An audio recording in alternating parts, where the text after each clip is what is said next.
There's Paul McStay. Paul McStay with the opening goal. 21 minutes into the second half. The Celtic end goes wild. And they gave us James McRory and Paul McStay. They gave us Johnston, Tully, Murdoch, Gold and Hay.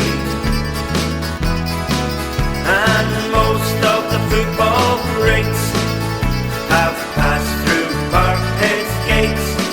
But to play football the Glasgow Celtic way. And they played football the Glasgow Celtic way.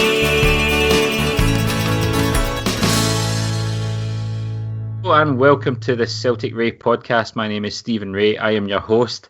I am joined again this week with Kevin McColgan. Kevin, have you changed your trousers after that performance? Yeah, it was needed. It was needed definitely. After that, it was terrible, but we got there in the end.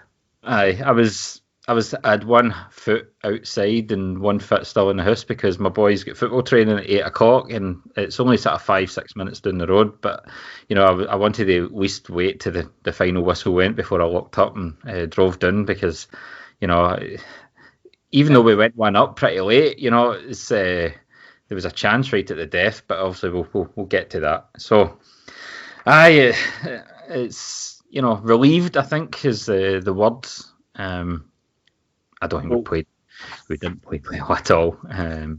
Well, I was taking notes throughout the game, and all I've wrote in the 89th minute is thank fuck, because that was all was needed with that note. It was just thank fuck for that.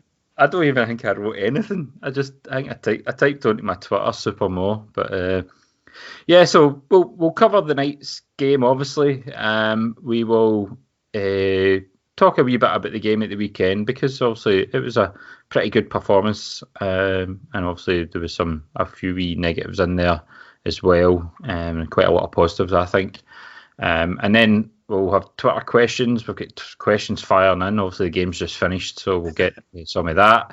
And then we've got the 9 in a row 11 to pick, where a listener had asked us to pick pick 11 out of the previous 9 seasons, including this season. Mm-hmm. So you're only allowed 1 player from each year based on that the performance, I suppose, that season to make your best 11 out of that. So it's quite challenging, and I had to do a bit of work on it. It was. I had to do quite a bit of research myself, and I was very heavily dependent on the Celtic Wiki, which I think is a great source of information. Because I was just going through every season and looking at the season reviews, seeing who kind of really played the most and who stood out, and it was getting quite frustrating at points because I was going, and the amount of players that you leave out is criminal. But What can you do? Well, it'll be interesting to see how your team matches up with mine. I can just see like people are going to hate my team, you know, because I think it's not exactly the most pacey team, but I think it's a team that would still win you title after title. You know? Right away, I'm already thinking my team will beat yours. Well, see, one of my mates, like, he was like, oh, "How's your team going?" I says, "To be honest, I'm still struggling." And he was like, and his team is totally different to my team. Yeah, you know, it's just so you could have had anybody in it, you know. Aye. It was if you wanted a particular player in, you had to look for a season where they were outstanding but didn't match up against somebody else who you wanted in your team. So that's what people are going to lambaste me for my team. I just know what's happening. I think I got the balance right, but we'll get to that. We'll get that at the end. So obviously tonight, big important game, Europa League, 1-1 tie away from home.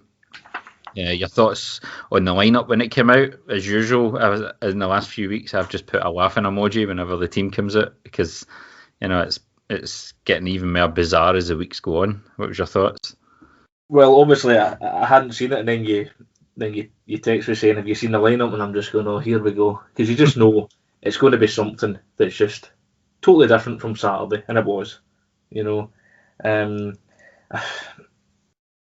I was getting a bit of jibe on Twitter because I put up a wee. I quoted a tweet. I remember seeing a tweet a year ago, and I managed to find it, and it was 3 footballers versus 100 kids.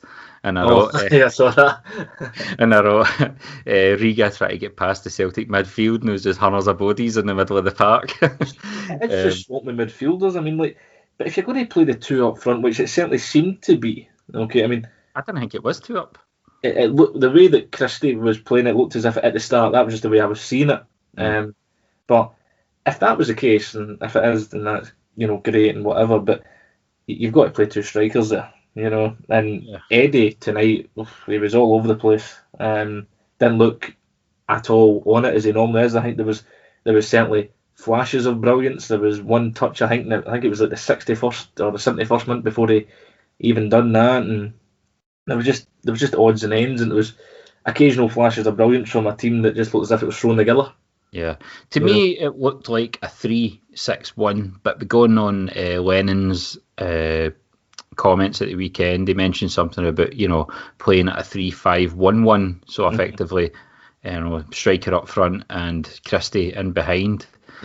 But what I noticed as the game was going on, it actually looked like a 3 with a diamond, and then in the midfield, but then you've got the two wing backs outside them, and then there was a 1-1, but Christie was kind of all over the shop, and Eddie likes to drift, so it all looked very messy. It just never had any cohesion. Sorry, I can't even speak properly. It looked a mess. If I'm honest, it just didn't look great, and I think there was a lot of players that just looked uncomfortable. I mean, how many times is this team going to be changed to some weird way with the formations that you are saying? Because I think if you're Barkas, you need to be thinking, I want to have a settled backline in front of me, and it's not going to be happening.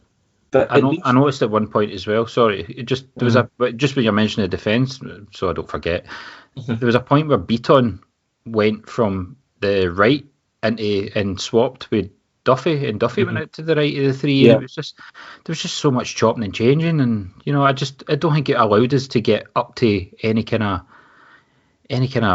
speed or with total grip of the game in regards to possession and all these things, but it just lacked real creativity, and there was very few pass marks. They were very happy to be sitting in, hit us on the break, which they did look a wee bit effective on the left, but at the same time, the only guy that got a pass mark was a substitution, which was Frimpong, who I thought was great. And the pace to get to the ball from Christie, let's face it was a fast-paced ball that he did send him to get to there. But the whole night the whole time it was on, he wasn't afraid to run at defenders, whereas Taylor, I think he maybe tried to get past a defender once.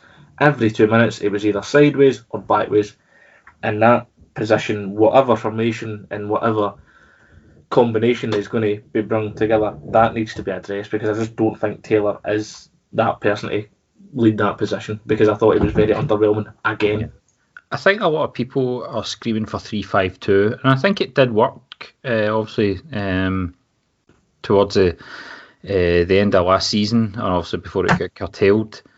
But it's almost as if Neil Lennon has got too many players he wants in the team to just, for me, it should be, there's almost, you could call, if he wants to play a 3 at the back, then there's 5 that he's got to choose for. He's got Beaton, El Hamid, Duffy, Ayer, and Julian, right? So he's got to pick 3 out of those 5. And at wing backs, he's either, he's only really got Taylor on the left, who I don't think is a wing back. And then on the right hand side, he's got Frimpong and Forrest. So it's either Forrest or Frimpong. It can't be both, just squeezed into the team. In the midfield, for me, it's got to be either McGregor or Brown. It's got to be either Ncham or Turnbull. And then as a 10, if he's going to play a 10, it's either Christie or El Yunusi, And then you've got the strikers up front with, hopefully with Griffiths potentially coming back, and then obviously Edward, Ayeti and Klamala. So there's options up front as well, but he's just trying to see if Christie's doing better than Ncham, drop Ncham. If Ncham's, because he's not playing El Yunusi in there, for me, Brown's got to come out, but he's never going to drop him on a night like tonight, because I think he fears that if we lost, then he doesn't play Brown, then, he's going to get criticised forevermore, But The thing is as It's well. very frustrating. The thing is as well. I mean, nobody in that team tonight, as much as that is probably a very high. It's a very strong team, but it's just not a team that was effective. And it was very, very disheartening. I thought. Yeah, Especially it's a very strong lineup, but not put together well, so to speak. Kind of thrown together in some makeshift formation. I mean, I think me or you or anybody could go like that and play everybody in the right position. I think we could get a better game out of everybody there. Yep. But the thing with Brown is he's never going to drop him. He's going to play again on Sunday, probably the full 90 minutes again, and then whenever the next game is. But the thing is, I don't think McGregor was exactly at the races tonight. No. Didn't think he was great at all. There was times where he was popping up wide on the left of this diamond, and Cham was sort of wide on the right of the diamond, and Brown sort of sitting deep. So, yeah, it's very frustrating. I mean, I've not got a lot of notes for the first half. I just wrote back three nearly caught out on 19 because there was almost like a one-on-one with two guys running into the middle, and I think Beaton manages to sort of get a foot on it, and the guy he had his head on his hands because he realised that if he gets that through, it's almost two against the goalkeeper, because Duffy and Dyer are coming back from being high up. I think it was about 3 minutes ago. It was a great tackle. I think with his right foot, and he just got it. It was like a really good tackle. And I think it was that Roger Jr. He was quite pacey on the left. I thought for them. I've also wrote Eddie quiet. I wrote in Cham shot 33 minutes. Beaton chance 36 minutes where it kind of rebounded back to him and he probably should have done better. And then I wrote in capital letters McGregor not shooting 38 minutes when he tried to square it across to Frimpong at the back post. And then there was a point where Frimpong burst into the box. I just wrote down Frimpong stays on his feet, should have went down because the guy caught him and he stayed on his feet. And if he goes down, it's a penalty. And Frimpong's a wee bit too honest with that, which is good to see, I think, because I find it quite refreshing that he isn't a person that will look to win it or a diver as they were. Because I'm not, it just doesn't get me the whole diving thing, and maybe that's just where he's just maybe a bit too honest. Because as you say, that pretty much that's what a carbon copy of mine was. I thought the shot by Sham though, where it got tipped over the bar, was a fantastic shot. Yep. And if that went in, it might have calmed us down a wee bit because we looked as well. Just a bit devoid of ideas already in the first half. Thinking, I missed one out. I wrote Brown booked again as well.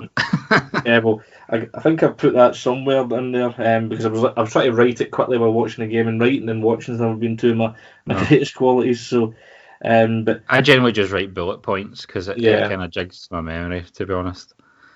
So I mean, it was another booking for him, and you could have made the case that maybe it was time for him to come off. But I think when the first half was over, it was screaming out for, I would say, Christie to be replaced by a Jetty and then switch to the 3-5-2, or if it was already a 3-5-2. Yeah, I got a bit frustrated with Christie because he took that shot sort of late when we were at the 38th minute and he almost hit the building that was sort of way to the left hand side. He nearly smashed one of the windies. It's just, that's the one thing I cracks me up about Christie. Look at Saturday where he plays that first time pass, and Cham plays it into Christie. Christie first time to a Jetty, and a Jetty boom right in the top corner. When he's like that, he's really, really good. But see, when he gets into this, shoot on sight mode, I find it really frustrating. It's, and I think the strikers and the other forward players probably find that frustrating as well. But I think though that's when that's just when he's too far up the park though. Because I think he feels that he doesn't have maybe the necessary skills or the movement as much as he maybe has the pace and the speed and the stamina to get past players. But if things sometimes, I've got nothing else on, I may as well try a shot. And I think that's what it is, because if you look at the goal on Saturday, he's a wee bit further back and then plays the ball into Yeti, and it's a great goal. Yeah. I think Christie avoids a lot of criticism. I mean, he has more good games than bad, I will say that. But when he has a bad game, I think because he's all energy and all, and he's busy and stuff like that, I think that hides a lot of the lack of quality with him. Sometimes he's passing. There was a chance there. There was a point in the first half, I think it was about 7 or 8 minutes, where the ball gets played into him in the midfield and Taylor's busting up the left-hand side, and instead of just sliding it into him, he tries to play it too far ahead and too hard, and it just goes out for a throw-in, and you're like, why not just play the easy pass? Why are you trying to be, trying something that he maybe not capable of. It was a bit frustrating. But do you know what? I think Brown in the first half was really poor. I think in Cham just gave the ball away a few times too many, holding on to it too long. I think he was pretty poor as well. He had a good, obviously he probably came the closest to scoring, but I still don't think he's in that number 10 role or in that advanced role. I don't. No. As I've said previously on this pod, he's better as a deep line playmaker or a box-to-box midfielder, where you want to shine it up. He's better as a defensive midfielder. He's not an attacking midfielder. Okay, he can make the runs, and I don't mind him doing that. But the thing is, anybody in that team in the first half, there was nobody really great apart from Frimpong. I thought Forrest was virtually non-existent. Didn't really do much. I thought Duffy, with some of his passing, which was a high pass at times, was getting him caught out, and there was that time where he played a ball and it was right into the Riga players' feet, and obviously we regrouped and we got away with it, but higher opposition, you're going to get caught out with that. Yes, it was all very, very frustrating, and then obviously there was a change sort of forced upon the team, but it was a change that was probably for the better because Forrest had offered absolutely hee-haw, and Frimpong comes on and things sort of start to happen down that right-hand side. The one thing he's got pace, and he just drives at people and busts past them. He's not afraid. He's not afraid, and that's one of the things I really like about him. It doesn't matter the opposition. It could be St John's, it could be Riga, it could be, whoever it is, he will at least have a go. And there is times where it doesn't work for him on nights, but I thought tonight, and certainly when he came on to games, he's not afraid anymore. He just seems to be building confidence more to get in behind the players. And some of the runs he was making tonight, I mean, he was getting nearly tripped 2, 3, 4 times and still had the ball and still kept going. As I say, he was the only pass mark for me. Obviously, Ellen Rousey got the goal, and he has to naturally have a pass mark because he didn't really have much to do apart from that. Yeah. But I think if you're looking for a man in the match, which is very hard in that game, it's got to be Frimpong. Yeah.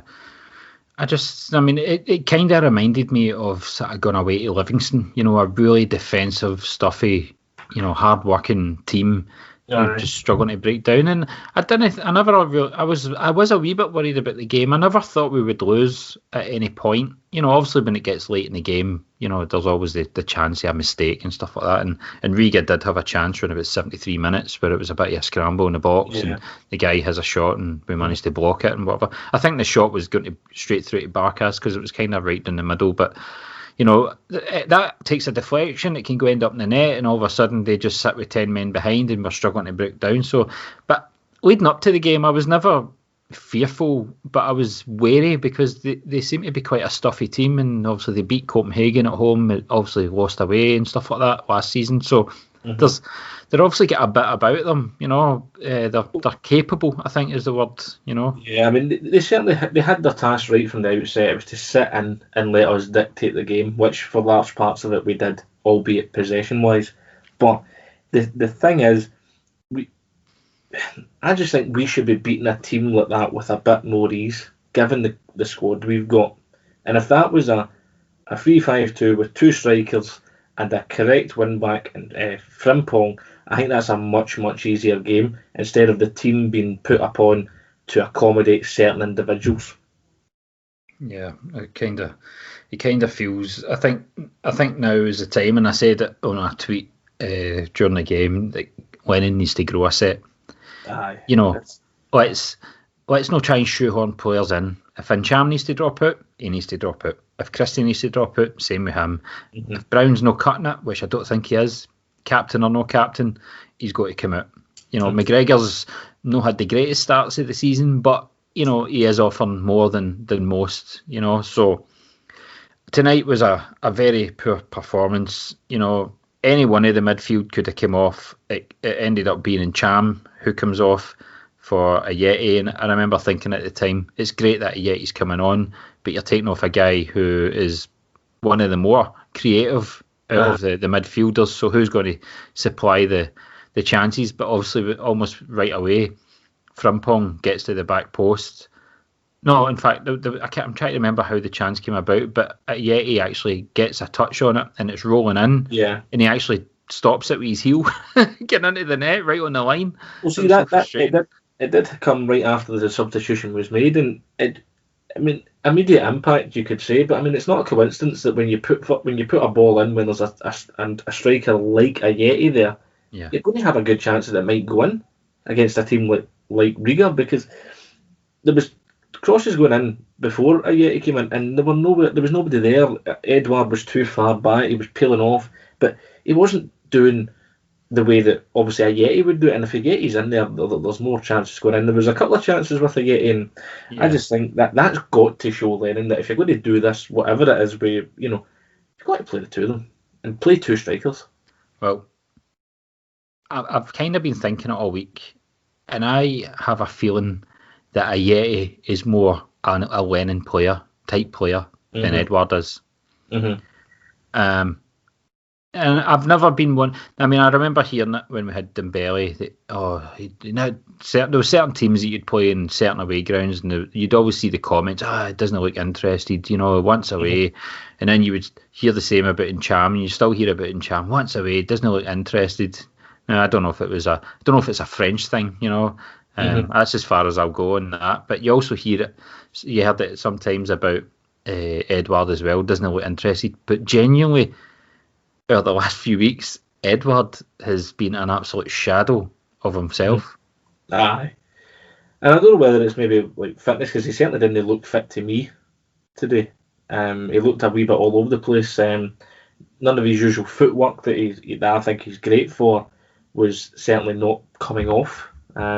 You say didn't look interested, but Edouard does go through spells like that, but so does every forward, I think, that comes here. There's going to be body language that would suggest that, but they'll come up in the games that matter, essentially. I think there's certain teams that we play that are super defensive, and I just don't think that suits Edouard's game. No, because he needs that space to sort of run into and sort of get someone 1-on-1. Very few times he's had that. He had it. I remember away at Dundee when Lennon first came in, the only time in the game where he actually got a one-on-one opportunity, it was like the 93rd minute or something, and he managed to get to the byline, and also I think we scored right at the death with it, and then I think he'd done the same at Livingston when we drew 2 each. When he finally gets that 1-on-1, he can make something happen, but see if he's doubled up every time, I think he struggles against that deep line defence. And that's where I think a Yeti, somebody can just feed off scraps in that kind of sort of area between the goalposts, sort of up to 15, 20 yards out. He's absolutely lethal. He's shown how lethal he is. He's a 4 out of 5 kind of chance guy. He'll score 4 out of 5 every time. He's just absolutely lethal. And I just have a feeling that Lennon just maybe sees a Yeti as more his type of striker. And that's why I wouldn't be surprised with the body language, and I wouldn't be surprised if Eddie was to go, if the offer comes in. No, it's easy to say that, but obviously apparently there's no offers in, but I wouldn't be surprised. That's just how I think about it. I don't want him to go, but no, and I don't think anybody in their right mind, and certainly this season, everything that's at stake would want him to go. But if Lennon was to let him go, it would be catastrophic, and I think that there would be a lot of bad tension, I think, in the dressing room if that was to happen. I do think that. But I don't see what's wrong with trying them as just a two. Why not? I mean, it worked perfectly for a bit on the Ross County game. Okay, they maybe didn't link up every 3 or 4 times and bang, there was a goal, but it seemed to work for the benefit of the team and the benefit of the scoreline. Yeah. So why can't it happen? But well, he comes off anyway, and he gets replaced by Moi Elyounoussi.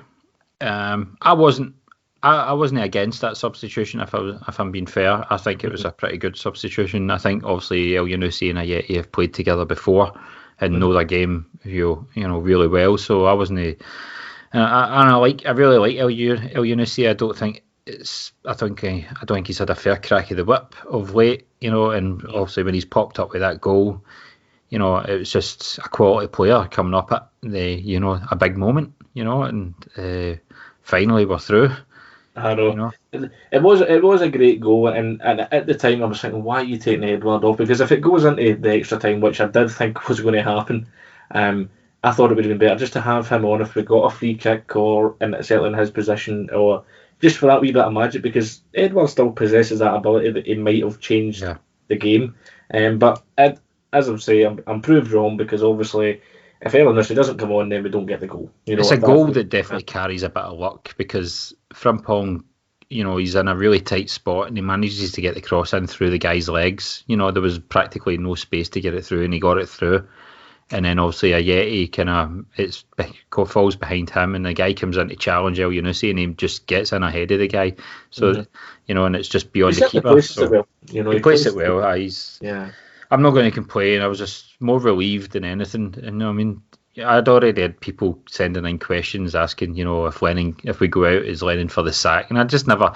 I always felt that we would get there, even if it took extra time. We would get there. I didn't think we would have went out tonight. It would have, but you still never know, though. You never know. You just never know, aye. Because we thought, we'll be okay against Ferencvaros, and they're now in a really, really good position to be going through the group stages with a 3-3 draw in Molde.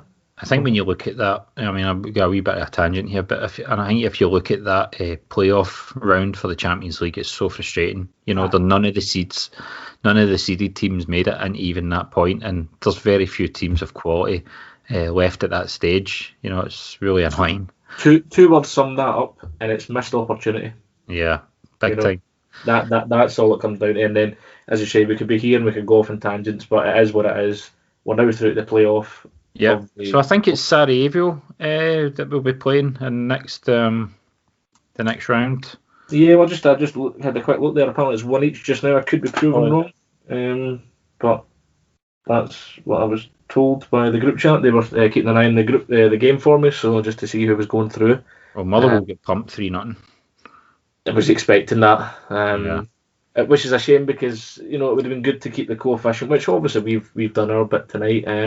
Can't really see Sporting Lisbon losing to Aberdeen, even though they're missing most of their players through COVID. Even then, I still think they would have enough quality, and I don't mean that as disrespectful, but I could be wrong. I could be wrong. 82 minutes gone. Sarajevo are 2-1 up, but down to 10 men. So there's still a bit to go in that game. So and our friends across the city are doing tremendously well. I think at 2-0. Are they up 2-0? 2-0 already. So. So they are. Well, we don't want to turn it into a running commentary of other European games. So, I think we'll run through some questions, and then we'll get to the game from the weekend, because I've definitely got a few questions coming.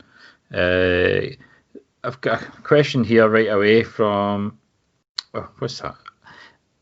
Another sapien, and he's just his name is just equals IMS equals. So he follows me, and I definitely follow him. And he's from a mote of dust. That's his. Just some of the shit. That will be interesting. Aye. So he's wrote, can we clone Frimpong and play him left wing back too? That would be. That's not really a question. I suppose it's more of a statement, isn't it? More of a fantasy as well. But I tell you, I would wish we could do it, because I tell you, he's got to be starting more games now. I don't see why he wasn't, but it just gets back to Willie Brock Forrest, aye. People were like, I had a chat with one of my colleagues from work, and he's saying, that this team's been done to accommodate Sham. I says, well, I don't actually think. I think it's more just to accommodate Forrest and Brown and McGregor, the favourites of Lennon. Because I wouldn't necessarily say that Nsham's a favourite of Lennon. I'm going to make a point here about Nsham, right? And I've been a big supporter of the guy, but I'm not saying the guy's flawless. He's got in certain games he can give the ball away too much, and he can go missing. But there is a lot of times where he does produce a lot of quality, particularly in Saturday and the second half away to Ross County and stuff like that. So I think he's got, and definitely in Rangers games and in European games, he generally turns up for these games. So I think he's had more good games than bad.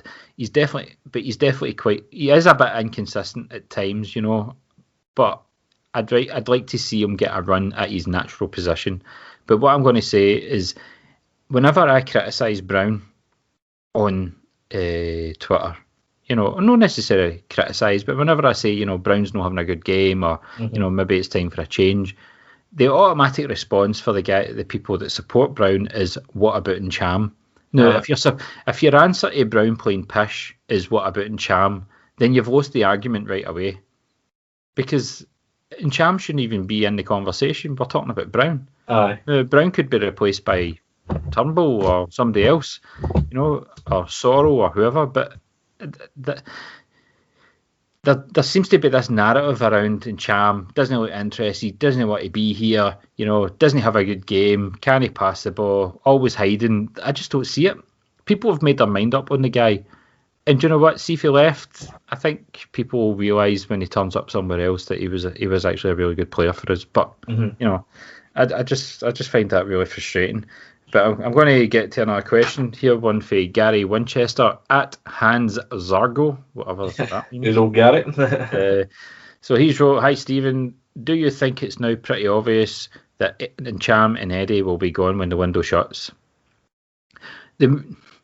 I wouldn't be surprised, and I'll tell you, and the reason I think why is more to do with the new government guidelines and the chance of fans actually getting into stadiums, probably even this season. We don't know. And I think the club will use, its assets and players that they think they can get by with. I think the club think they could get by without Ncham, and I actually think they might think they can get by without Edward and just replace him with a much cheaper signing. I genuinely believe that. Whether it happens, I don't know. So to answer the question from my side, Gary, is if any bids come in for Ncham 10 million or more, he'll go. And if any come in for Eddie 25 or more, he'll go. That's what I think. What do you think?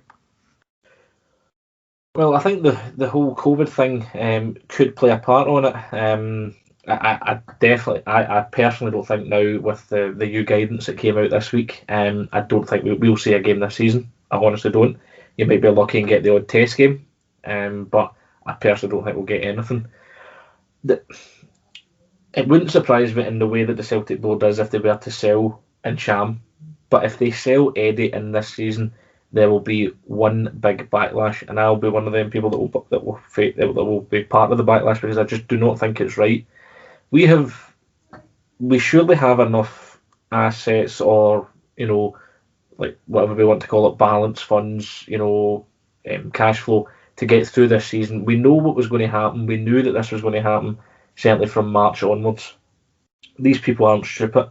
If they were to sell Ncham, I wouldn't mind. It wouldn't really bother me as much as it would Eddie. But I think a lot of people would agree with me that if we sell Eddie, you may as well chuck it now. I think either him, Ayer, or Ncham, one of them's definitely going. One of them's going, but it just can't be Eddie. Not this season. Any other season, you just go, well, you just shrug it off and just go, well, okay. I think the thing that worries me about Eddie is he's got less than 2 years to go in his contract. Mm-hmm. And I think that the club might see this as the last opportunity to get record fee from. But obviously, there's a pandemic going on. The clubs really want to, put out big money. Apparently, Peter Lawwell always looks for the most amount of money up front. I think he got pretty much all his money up front with DeBelly. I think he got all of it up front with KT. But then you're looking at Liverpool. They've just bought Thiago and the boy for, what do you call it, Wolves. No, I mean, £60 million worth of signings, but apparently they've only paid 9 million up front, and the rest is to be paid up. I just don't see Celtic doing that, and I don't know if there's clubs out there willing to pay out, 20-30 million up front. So I think it's a game of bridgemanship. I wouldn't be surprised if any of them go, that's for sure. Another question here from Murray. I'll get his Twitter handle, DM McDonald 96. So he's obviously sent in questions before, and he's actually tried to sneak in a few questions here. So and then he's apologised for the spam. So first question was, Lennon doesn't know his best team. Over a year since he got the job, badly need Rogic Elyounoussi in the side. I've always said I think Rogic is Celtic's best number 10, and I still believe that to this day. Mm-hmm. I think Elyounoussi should be in the side. Where he plays, I don't know. It's all down to formation. Yeah, it's so then he's followed it up with saying, when all fit, what would your best 11 be and what needs to change? Well, I suppose we've never really seen what the best 11 is yet, really, because No. it keeps chopping and changing so much, so we Yeah. can't really answer that. But I do believe, though, I would like to see Elyounoussi more involved, where I don't know. I do think trying him at the 10 role would be better than what Christie's offering at the moment, because I think Christie in the last few Or even games, a second striker. even a striker, even if he wants to try it, I think he'd be better than what Christie is offering. I think you do have, at the moment on form and the way that they're playing a week, you've got a bit more of a better chance if it is a second striker of a goal with Elyounoussi. Rogic, yeah, I mean, it'd be great to put him in the team, but where do you put him now? Because I don't think he would suit a 3-5-2. Yeah, I don't think. I generally don't think 3-5-2 suits us. I think 3-5-2 has been created for reasons to get basically two strikers up, Ayeti and Edward. I don't think it suits Edward. I don't think it suits the fullbacks, because I generally don't think Frimpong is a wing back. I think he's a fullback. But although he done really well tonight in that position, I definitely don't think Taylor's a left back. And then when you play that position, it just clogs the midfield up a bit, and Elyounoussi can't get in the side. So for me, I think we've got the perfect players to set up for a 4-3-3. Mm-hmm. Who fits into that? You've got Frimpong and El Hamed for right back. You've got a choice of four at centre back. Probably Julian and Duffy would be your first two. Ayer and Beaton would be the 3 and 4, I think. Mm-hmm. Left back, you've only got Taylor. In the middle of the park in a 4-3-3, I think you could have McGregor, Cham, Christie. You could have McGregor, Turnbull, Christie, McGregor. I just don't think Brown should be in there. I don't think he's a starter, so I'm not even going to mention him. And then up front, you could have a mixture of Forrest with Ayeti in the middle and Edward, or Edward out wide, out a bit wider, Ayeti in the middle, and Elyounoussi. Any three of the four, would be, I think, a fantastic sort of mix. You've got a good mix of different players, and both Elyounoussi and Forrest can both play left and right over three up there. So there's options there. I just don't feel that 3-5-2 is the best formation moving forward for us. I mean, you say there's options there, but is our current manager going to use those options? Because I worry for David Turnbull. I think that's a great talent that we've got, potentially, obviously its own potential, but you can't see him coming into any game at the moment. You're thinking he's not going to start Sunday. He's nowhere near going to start the games leading up to. I think it's Aberdeen we play, then Rangers. I think he's not going to start any of those two games. You just think, is the boy going to get a chance, or is he just going to be another Derek Riordan, or these types of players? No, I think he's got a bit more. I think coming back from his injuries shown that the boy's definitely got a bit more, and I think he just needs to bide his time, because I think when he gets in, he'll stay in. Mm-hmm. It's just the feeling I get with Brown just now. It's like Lennon's kind of we've got a big important game coming up. We need you for this game, and then we'll rest you the next. And then we get to the next game, it's like, it's Hibs today. I think we need you for this one and all. And before you know it, he's played 6 in a row. And I think Brown's played something like 94% of minutes available this season. And that's criminal for me. Certainly for a 35-year-old, and it seems to me, no matter who you talk to, whether it's on Twitter or with your mates, the argument for Brown to be slowly but surely taken out of the team, or just fully, is gathering pace. Yep. And that can't be a coincidence. It can't just be that everybody thinks this. Everybody's clearly seeing. I mean, tonight he's getting outpaced by Riga players who, let's face it isn't the best standard. Yeah. And he did get a bad challenge on him, which could have been a red. That was a shocker. He should have been a red, because it studs up and there was clear intent there. There was no intent to play the ball. But you're thinking, after that challenge, right, why don't we give him a rest? Why don't we bring on Turnbull, and see how he would be, just to kind of hold it, just to, try and see how we go. For me, it wasn't necessarily about, he was having a terrible game in the second half or anything. I think it was just more about, why take the chance? He's on a booking. And there was a point around about 78, 79 minutes. The boy was sort of running down the left, and Brown's kind of trying to usher him, but he wouldn't stick a foot in because he was on a booking, and he knows that if he sticks a foot in and he times it wrong, he's off. And it was just, and the guy actually got past him, and I think eventually we cleared it, and it didn't kind of came to nothing. But at that point, I'm thinking, even Brown's conscious himself that he's not able to do what he would like to do and just get right in about it, But and I mean, we seem to repeat ourselves every week on this about Brown. I think everyone, not everyone, but I think there's a majority of fans starting to see, that he's not what he was. And that's not his fault. Like I keep saying, he's 35 and he's got a guy at 20 breathing down his neck, wanting to take his place. So Murray managed to sneak in a third question. He says, do you think we need more than just a left back before the window closes? I would probably say another centre back, I think. Because I don't think Beaton,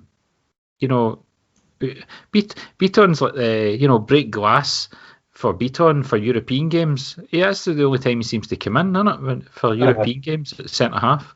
He never does that bad a job, I don't think. I don't think so. He's never been lambasted for a poor performance or anything. He's Mr. Dependable. He is there to be. But I mean, he's only got. This is the last year of his contract, if I'm not mistaken. I'd need to double check that. And I think there's certainly, or it might be that there's certainly talks that should be progressing in order to get a new contract. But if I would rather just get the left back position sorted, because I just do not think it's right enough for whatever, as I say, and sound like a broken record here, for whatever formation we play, you can't go with Taylor. You just can't. And it's nothing against Taylor. Taylor tries. Taylor gives his all. I'm not saying that he doesn't, but he just lacks quality. He lacks the quality to be a Celtic player in this season of all season, and in any season I would probably say the same. You cannot be a left back. I mean, we're so used to a left back in Tierney bombing forward, putting great crosses in, great assists. You're lucky if Taylor put a cross in tonight. I think I took a note tonight, and the first cross that he put in of any quality was the 68th minute. That's not good enough. No. Especially when you're having to go it wide because the midfield's congested and the centre of the park's congested. Next question. Scared of the ball as well. Also, he was scared. Next question comes from Barry Gill at Barry Gill 74, and I'll just go back. So he's wrote, what is it with our wide men who come inside all the time when going on the outside is the best option? If it's an instruction from the management, would he not be better to play without wide men and play 4-4-2 diamond? That's a good question, I suppose. I think Frimpong was coming in quite a bit, but in the second half he seemed to go out sort of wider and get into the byline a lot more and then try and cut back. So, but definitely what we were just saying there, Taylor definitely gets to a certain point and then comes back the way, and if he does get a chance to cross, he generally hits the first man. So I don't know if 4-4-2 really would suit our team, to be honest. So I don't think it would as well. It's too static, I think. Yeah. I just think 4-4-2 is for the dinosaurs of this game. Although we could be here all night just claiming that Lennon is one of those. Yeah. But it's just, I don't think it's quite a formation that would suit us. I think either the 4-3-3, but maybe the 3-5-2 or the diamonds, whatever way we want to do it is. I just think you're better with two strikers now. We've got a lot of players who can play, certain formations, but just if you're going to play these certain players, play the formation that suits them. Mm-hmm. If you're going to chop and change, then you have to change the formation to suit the guys that you're bringing in. So El Yunusi's not a left wing back. If he's not going to play him at 10, then you've got to play him in a 4-3-3 or a 4-2-3-1. No a 3-5-2. It doesn't suit him unless he's going to play as a second striker. I've got a cracking question here for Martin Wilmot that I'm going to completely ignore, I think. You're leaving me in suspense. At M Wilmot 68. So he's wrote, question for you. Does Lennon realise that by sticking so much with Brown, he risks losing his job? Cheers, keep up the good work. I'll let you take that one. Thanks, Bill. As I've said before, one of Lennon's pals, you're going to get in that team the whole time. I do think that he is risking certainly something with Lennon, with that being that he's maybe scared of not using. If he doesn't use him, then it's almost as if, I should have played Brown, when that in fact isn't the case. It's just more that this is a 35-year-old player who has gave his all for the club, and his legs are catching up with him, unfortunately. Yeah. Would I say that it risks losing his job? Yeah, I would agree with that. But I think there is other things that bring Lennon into risk losing his job far more than just using Brown. Because if he played other players in his position, a wee bit better, then maybe Brown wouldn't be as shown up as much. But I was ready for saying so many different things if the things didn't go right tonight. But I think to answer the question, I don't. You just can't. I don't think I think decisions always get managers. Bad decisions always get managers the sack, and I think Lennon needs to know when to use Brown. Brown has still got a big part to play in this season, but for me, he's more of a closer than a starter. He's a 15, 20, 25 minute guy. The game's 2-0, you're at home, or even away, especially away, you bring on Brown, you shut up shop and hit on the break. And you get what he's trying to conserve for 90 minutes, you tell him to use up in 20 or 25, whatever it may be, and you get a lot more out of him. And I think he'll have people like me off his back. I don't want to be on Brown's back. The guy's been a great servant. As I keep saying it, week in, week out. I just think, it's just unfortunate he's starting to show signs in the season of all seasons. And that's kind of, I think that's what upsets people, because people just want him to get the 10, and so they are, and I want him to be there to lift the 10 and, and get it right up them and all that kind of stuff. But it's just, this happened to Rangers in '98. Some of their best players started to slow down, and eventually it cost them, because the manager refused to drop. And so I just don't want that happening. And I think because I lived through that, obviously it was a positive for us, but it can happen. So will Brown get Lennon the sack? Nah, Lennon will get Lennon the sack, and that's the way I see it.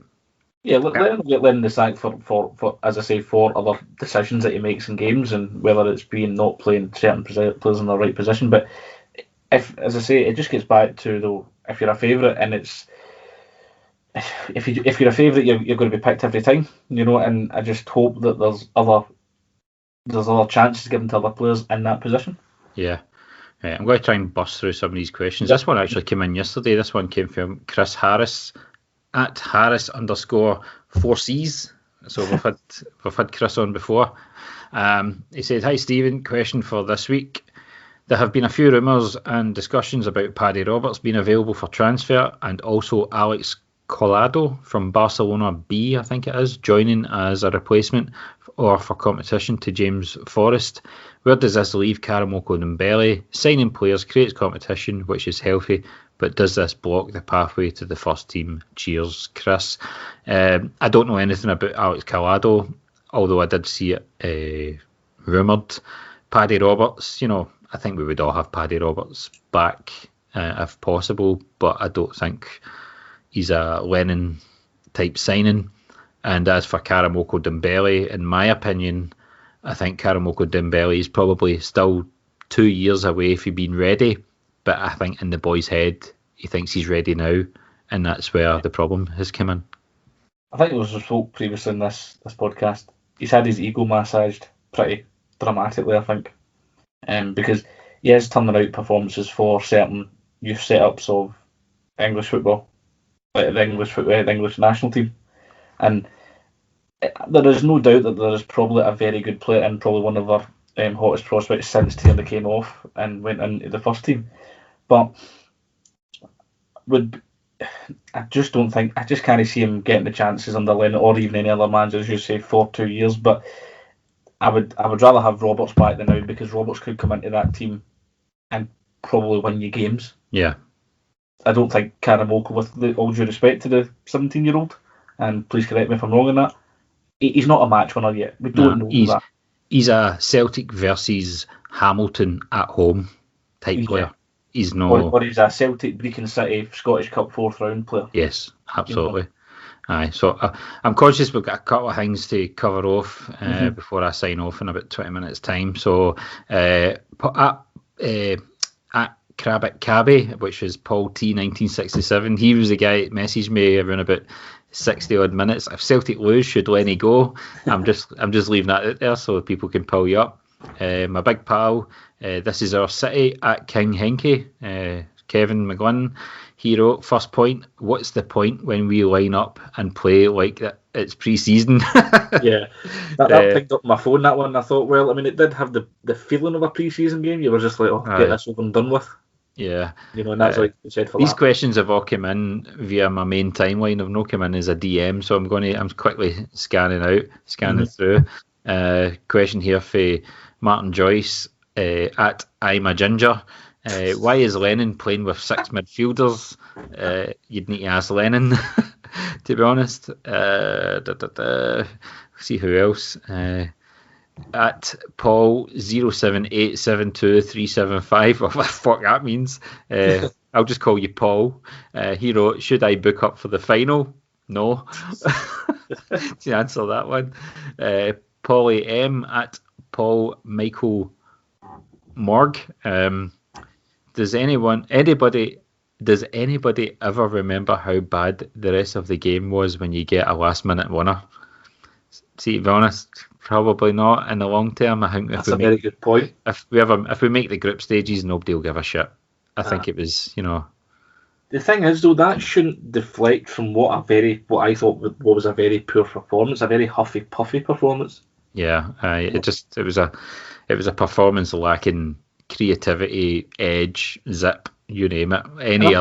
I'm not going to say I'm not happy that we scored the last minute goal. I believe it, I clearly am. I was fucking delighted because it meant that I could take my boy to his training, no miss any of the game, and I could actually do the podcast on time. I know, because I was thinking, well, my mum's going to be pissed off with my dad because they're going to watch something after the game. That's going to further enhance that then. And I think my thank fuck on the notes was certainly the way forward. Yeah. Ped at Ped MCG67. Can you explain why Ncham is the best midfielder at Celtic? I think he is pulling me up on something that I said earlier. I think on his day Ncham is the best midfielder, but if I was to put money on Celtic's best midfielder, I'd say it's Callum McGregor by a country mile. Yeah. Michael at B89. Michael, he's wrote, if you can play Forrest wing back, why can't you play Moi? Why can't Moi play there? I think Moi Elyounoussi is a tremendous forward player. I think McGregor over a period of time, Forrest over a period of time has learned to be defensive as well as going forward. I just think Moi Elyounoussi in the final third, is a very dangerous player, and I think having him play wing back and having to track back, I think you're taking away a lot of his game, in my opinion. Moi Elyounoussi over James Forrest at the moment certainly carries a lot more to be. You would get a lot more forward chances and chances created and chances scored. Yeah, and I think if Duco James was to do a data analysis, and I know that might cause a bit of uproar on Twitter because the guy took too much abuse, in my opinion. Yeah, I think it would show you that it would be Elyounoussi over Forrest any time for that kind of role. I know they're playing two different sides, but I think there's a much better forward player. Elyounoussi can play on the right as well, but I think he prefers to cut inside. I just think any position behind a main striker, whether it's left, middle, or right, I think Elyounoussi is a good player. But he needs service and he needs support. So I think Ajeti suits Elyounoussi better than Edouard potentially, and I think that's what maybe helped get him his move. From Basel to Southampton. So, question here from Ryan Thomas at Ragu 1985. Why have we not signed a left wing back yet? And why keep playing Christie up front when we have 3 fit strikers? We've not signed a left wing back yet because Lawwell is a tight arse and he keeps playing Christie up front because he's one of Lennon's favourites, I think. I don't know if there's anything you can add to that.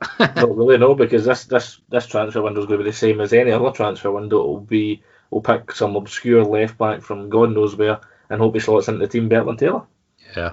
I've got a question here from Deeks at Dave75. Deacon, serious question, pal. With some really poor performances in Europe, suspect team selection and tactics. Interested to hear you generally feel how people feel about Lenny now. Right man to take us forward. I think I called it. I said it after the Ferencvaros game. I think he should have been sacked. I thought it was an absolutely appalling result that we should have won. But we won't sack him now. I think this will be Lennon's last season, regardless of what happens. I think there's a general consensus now, and general agreement that this is Lennon's last season now. I think if you speak to anybody, they'd tell you the same, or they would suggest the same. But does it happen though? Yeah. See, if it is his last season, I hope the fuck it doesn't come out though, because that's when players start to switch off. So I don't think he's. If somebody said to me, "Well, who's out there?" Do you know what? We've done it before. We went out and got Brendan Rodgers. We paid the money. For me, go and get Eddie Howe. Yeah, he would be. That would be an appointment that would excite me. I think he would play some great football because I think he worked wonders at Bournemouth to get them from when they were in the absolute depths of despair and drag them all the way up. And let's face it, they didn't really have that much money before that Russian guy bought them. Bournemouth are the equivalent of probably, I don't know, 10, 12,000 seater stadium, one town. It's probably the equivalent of Kilmarnock. We're a wee bit more money, Because see, without that TV turnover, I think our turnover was less than £20 million. So what he did with that club was incredible. Put them on the map, and Yeah, but it won't happen, I don't think. And I think it's probably a question for the end of the season. We'll see where everything is. I actually got a question for Draco James at Draco James. Well, good to hear from him. So he's asked. He's just put F, but I know what he means. F, marry, kill, and then he's wrote Lennon, Brown, and Desmond. I think we all know what the F means. I'm not answering that at all. That's a question and a half. No comment. I'll let you deal with that one first. Cloggy Olin Coolipid. Fuck knows how you say that. AKA Cloggy Boy. He's wrote, why don't shareholders sue the board for neglect of fiduciary duties in 2012 Res 12? Oh God, it's I think that one's been battered to death. So yeah. Let's let it go. I know it's never going to get dealt with, and just the Tory board are never going to deal with it because, well, you heard it in Dermot Desmond done that interview with the Athletic, and he mentioned Rangers. Rangers are part of his business plan. As simple as that, long term, and that's why it's almost as if they need us and we need them. Yeah. So. No many questions left, and we've completely ignored the game on Saturday. So a couple of my questions. Paolo Italiano at Jock DJ83. Why was Encham hooked when Brown was on a yellow and playing nowhere near his high standard? Brown hasn't played high standard for me since probably Lazio away. Encham, he was hooked because he was playing poor and they didn't want to take Brown off. As simple as that for me. Mm-hmm. Same for yourself. He's never going to take off his favourite, and I think we've battered that point to death. But Encham didn't play great, and I wish he did play a wee bit better. But as it gets back to if he played him in his right position, it would be totally different. Jazz at Hoops Jazz 08. He's lacking real fluency and desire collectively, as it seems to be chuntering along, awaiting on an inevitable derailment, and at what cost? I just think we're definitely lacking something. We need to find a fixed formation, find what we class as our best 11, play the players or at least play the players in their right position who are on form. It's simple. Football's a simple game. I think managers try and make it more. I think they try and make it more. What's the word I'm looking for? Make it more complicated. complicated with everything analysis and data and tactics, but really it is a simple game. And the last question, Andy McPhee at McPhee. Andy Taylor, bang average player. Add Zilch. Why? I think you've had. He's I'll question. My problem isn't with Taylor. You've got to question the recruitment. We sold a £25 million attacking fullback and replaced with a £2 million fullback who has never played attacking football ever at the club he's at. Mm-hmm. So it's a bang average player with a bang average team that worked wonders under Steve Clarke. I don't think he's bang average. I think he's a good player. I just don't think he's the right player for us. I don't think he suits us. I think he does get a game in certain teams within the Premiership. Yeah. But not with us. And I just think at the moment there's been nothing to suggest that he's been fantastic over any of the 2 seasons that we've technically seen him. But that's why I go with he's bang average. And it will take me long before I get over that. We'll spend just a quick couple of minutes on the game at Saturday, and then we'll move on to this team, and then I need to shoot and pick up my boy from his football training. So, in Saturday, 3-2 win. We go a goal down. Ayer, if he stays on his feet, it doesn't. He doesn't handball it. So, 2 great goals for Celtic afterwards, with a slight deflection with McGregor for the equaliser, and then a brilliant play. And funnily enough, it was Taylor. Taylor with a great ball. It was a great ball by McGregor, great run by Taylor, and a brilliant near post run by Christie and goal. Obviously a Jetty's goal, brilliant piece of play with Cham busting past a couple of midfielders, passes it on to Christie. Great pass, first time pass onto a Jetty, and an absolutely incredible cadet-like finish by a Jetty. Aye, it was very cadet-like from the videos I've seen. I've never been able to claim to see a Jetty, but I think the build-up play to the third was just the way it should be. That just one touch pass from Christie, and I didn't even think that a Jetty was going to get there, if truth be told. Yeah. It was just one of them. You have expected we try and take it round, and before you know it's in the top corner. It was a ridiculous finish. Do you blame Barkas at all for the third? The second, sorry, for Livingston? No, I've looked at it many times. I do a wee bit. You do? Really? I don't think the ball. I saw your tweet. I don't think the ball takes that much of a swerve. I just don't. But I think it right at the death. It does, and I think it's just one of these ones. You just got to put your hands up. The guy's absolutely weathered it. It is a crack strike. I'm not taking that away from the boy who Serrano, what his name was. But I think if I'm wanting to be super analytical and critical, I do blame him slightly, Barkas, but not fully. That's what. To me, I think the midfield is to blame for the shot. I think Cham was poor. The kind of ball was bouncing and he kind of went under it, and then Brown and I think it might have been McGregor both tried to close him down, and the guy just knocked it past the two of them. And I just think it's an unbelievable shot and goal. So it's Brown again. It's back to that. And the boys. I think there's a combination of all. I think they're all to blame on that one. And then obviously, but they had a chance right at the death that could have made it 3-3, and that would have been catastrophic. With a Simon Donnelly type header almost against Mullow. It was like, what was he trying? But I remember that. As it turns out, we won 3-2 and Rangers dropped points the next day, which was hilarious. And all of a sudden, a few weeks ago, looks like we might be 11 points behind with games in hand. All of a sudden, we're a game behind and only a point behind, Yeah. It's the best way it could have turned out so far, even with everything that happened. And it's good to see their best start to a season still in our benefit. Yep. Right. Quickly moving on, we'll move on to this team. So one of the listeners last week said to us, can you pick a 9 in a row 11?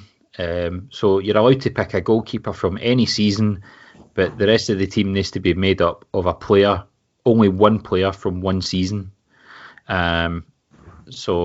And you're allowed to pick from the 2020-21 season, because obviously we're moving into the 10 season. Mm-hmm. You couldn't pick the season before 2011-12 because that was a season Rangers won the league. So so I'll give you. In fact, you give me your team first, and then we'll see how you got there, and then I'll give you my team. Okay, so I do apologise for anybody listening because this was very difficult, I thought. But here we go. So Foster in goal. Yep. It has to be for last year because I thought last year was one of his best seasons. Okay. Tierney 16-17. Okay. And then went with Duffy for 2020-21, which I think was a wrong decision, but Right, I okay. thought for impact just to now, Yep. based on what we've seen, there's only so much you could really go on. Yeah. So I thought he deserves it. Van Dijk 2014-2015 season, Yep. and then I went with Lustig in the 15-16 season, Okay. and then Commons on the left hand side in the 2013-14 season. As much as he's a bit of a dick now, there's no denying that he had a great 13-14 season for us and scored well in excess of 30 goals.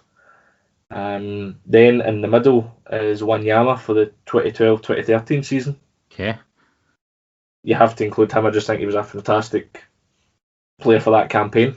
Yep. When we beat Barcelona and such like. I then went with Brown in the 17-18 season. Yep. I thought that was maybe one of his better seasons. And then is where I struggled is because I was running out of years and positions, if truth be told. Okay. Last season I thought, 18-19, I went with Forrest. Yep. And then you were allowed to pick the same year as the goalkeeper, so I had to go with Edward for last season. Yeah. Thought it was fantastic. And that left me with the 2011-2012 with Hooper. Okay. So as I say, it's not the best team. I when I looked at it and when I'm doing it now, I'm thinking, oh, I fucked that up. But it's still, I think, a decent team. So here's mine. Oh, God. Goalkeeper, Foster, from the 2012-13 season, where he was the Players' Player of the Year. Yeah. I went 2015-16, which was KT's breakthrough season, where he ended Young Player of the Year. Mm-hmm. I've went with 2013-14 Van Dijk at centre back, and he was the Players' Player of the Year that year. Yeah. 2014-15, I've went with Denier, who was the Young Player of the Year that season. Mm-hmm. No, this was where I really struggled, because the obvious choice is obviously Lustig, but I had other players I wanted from the seasons that he played. So I've went with Frimpong 2020-21 season. Yeah. So I've got a back four, KT, Van Dijk, Denier and Frimpong. I've got a midfield three of Brown from the 2017-18 season, where he was the Players' Player of the Year. Well deserved. Same as you, I've went with Wanyama, who was a Young Player of the Year for the 2012-13 season. And then I've went with McGregor for the 2018-19 season, where he was the Celtic Player of the Year. And my front three is Forrest from 2011-12, who was Young Player of the Year that season. Yep. 2016-17, I've went with Dembele, who was the Celtic top goal scorer that year.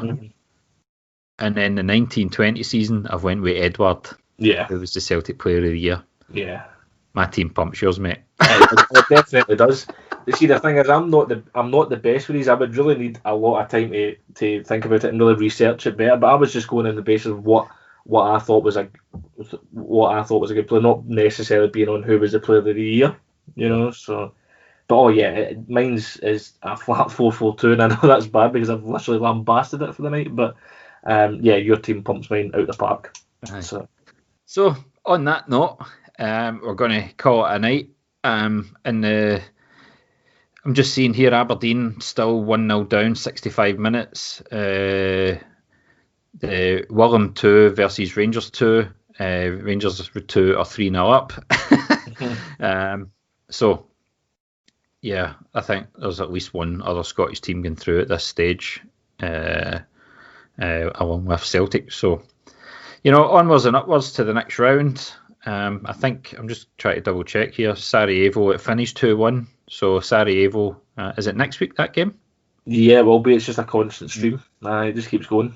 So, yeah, here's here's hoping we get through to the group stages. So just want to say thanks again for your time, and to any listeners, please retweet, like us, subscribe, leave a comment. We're on all major platforms. We've been added to the Amazon Music podcasts. We're on Spotify, LinkedIn. We're not on LinkedIn. We're on TuneIn, sorry.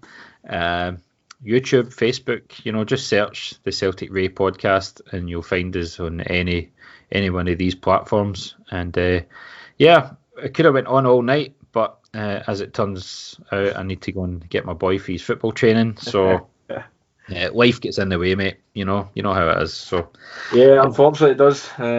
So enjoy the beers that you're having tomorrow night that you said. So, and we'll catch you again next week, mate. No worries, see you soon. And they gave us James McRory and Paul McStay. They gave us Johnston, Tully, Murdoch, Gold and Hay. And most of the football greats have passed through Parkhead's gates. But to play football the Glasgow Celtic way.